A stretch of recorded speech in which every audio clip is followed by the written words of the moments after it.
नमस्कार साथियों, मैं आशीष हल्दीनिया फिर से लेकर आया हूं आपके सामने द आशीष हल्दीनिया शो। और आज का हमारा विषय है ऐतिहासिक ब्राह्मण महापंचायत। राजस्थान के जयपुर में ब्राह्मण महापंचायत आयोजित हुई और पूरे राजस्थान में कोई भी ढाणी, कोई भी गांव ऐसा नहीं यहां ब्राह्मण निवास ना करता हो।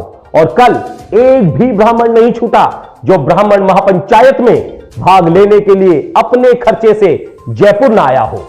जयपुर के इतिहास में चाहे वह सामाजिक हो या राजनीतिक, किसी के समर्थन में हो या किसी के विरोध में, इतनी बड़ी रैली पिछले 50 वर्षों में आयोजित नहीं हुई। महापंचायत स्थल विद्याधर नगर में कम से कम 5 लाख से अधिक लोगों का आगमन हुआ और वहीं बहुत सारे लोग तो पैदल चलकर भी सभा स्थल तक नहीं पहुंच पाए। बहुत सारे ब्राह्मण बंधु अपनी गाड़ियों को महापंचायत स्थल से 10 किलोमीटर की दूरी पर खड़ी करके पैदल ही आयोजन स्थल पर पहुंच रहे थे। रैली स्थल को देखकर ऐसा लग रहा था कि मानो समुद्र उफान पर हो और लहरें आसमान छूने को बेताब हो। भाई, ब्राह्मण समाज की महापंचायत जो थी, जितने भी ग्रंथ हो, चाहे जितने भी पुराण हो, पुरातन से लेकर अभी तक जब जब विश्व को रास्ता दिखाने की बारी आई हो, ब्राह्मण समाज ने अपना कर्तव्य निभाया है।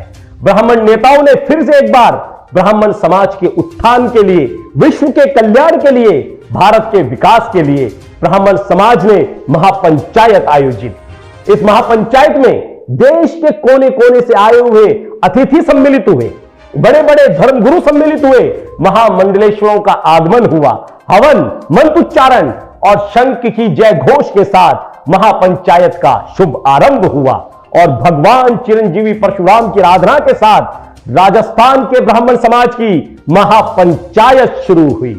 आए हुए ब्राह्मण अतिथियों की वाणी को सुनकर मानो ऐसा प्रतीत हो रहा था कि देववाणी जयपुर के विद्याधर नगर स्टेडियम में अवतरित हुई हो।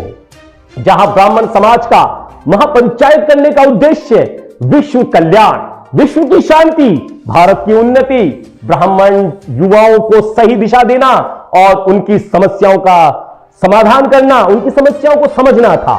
देश की राजनीति में कैसे ब्राह्मण समाज आगे बढ़ चढ़कर भाग ले और कैसे देश को नई दशा व दिशा दोनों दी जाए, इस पर चर्चा हुई। परंतु केंद्र में बैठी सत्तासीन लोग अपने अतिथि होने का नाजायज फायदा उठाते हुए नजर आए। राजस्थान के कोने कोने से आए हुए ब्राह्मण समाज के लोगों का, युवाओं का, बुजुर्गों का, महिलाओं का, बहनों का अपमान ही कर दिया। आयोजक चुप थे, द्रवित थे, विचलित भी थे। ऐसा प्रतीत हो रहा था जैसे काटो तो खून नहीं निकले। ब्राह्मण महापंचायत को भारतीय जनता पार्टी ने अपने सीएम के नए उम्मीदवार को लॉन्च करने का प्रोग्राम बना डाला। उसका पूरा भरकम प्रयास किया और सफलता प्राप्त की और उन्हें कुछ हद तक इसमें सफलता भी मिल गई। हमने आपको राजस्थान का ब्राह्मण समझकर बुलाया था, भाजपा का रेल मंत्री समझकर नहीं बुलाया था। और हमने आपकी उंगली पकड़कर आपको इज्जत दी, आपको मान सम्मान दिया, आपको अच्छा माना, आपको अपना माना। और आपने आकर क्या किया? हमारे ब्राह्मण समाज को ही बदनाम कर दिया और अपने समाज को बदनाम करते हुए आपको शर्म भी नहीं आई। आप ब्राह्मण हैं, ब्राह्मणों के सम्मेलन को क्यों भाजपा सरकार का आयोजन बना डाला? आप हमारे मंच पर आए इसलिए हम आपका अपमान नहीं करना चाहते थे। हम अपमान का घूंट पीकर रह गए। आप हमारे अतिथि थे और अतिथि देवो भव, इसलिए हमने देव समझकर आपकी गलतियों को आंख मूंद कर बर्दाश्त कर दिया। लेकिन हम आपको चेतावनी देते हैं कि समाज के सम्मेलन में यह सब ना करें। आपको आना और कुछ भी बनावटी भाषण देना, यह आपकी आदत बन गई है। हमने आपको पहले भी देखा है, पहले भी सुना है। हमारे पास आपके पहले की बातों के भी हजारों वीडियो उपलब्ध हैं। आप रंगे सियार की तरह नरेंद्र मोदी की कॉपी करते नजर आए। यह ब्राह्मण समाज के व्यक्ति को कतई शोभा नहीं देता है, अशोभनीय है। ब्राह्मण आगे चलता है और दुनिया ब्राह्मण के पीछे चलती है। पर आपने नरेंद्र मोदी के पीछे चलकर ब्राह्मण समाज का अपमान किया है।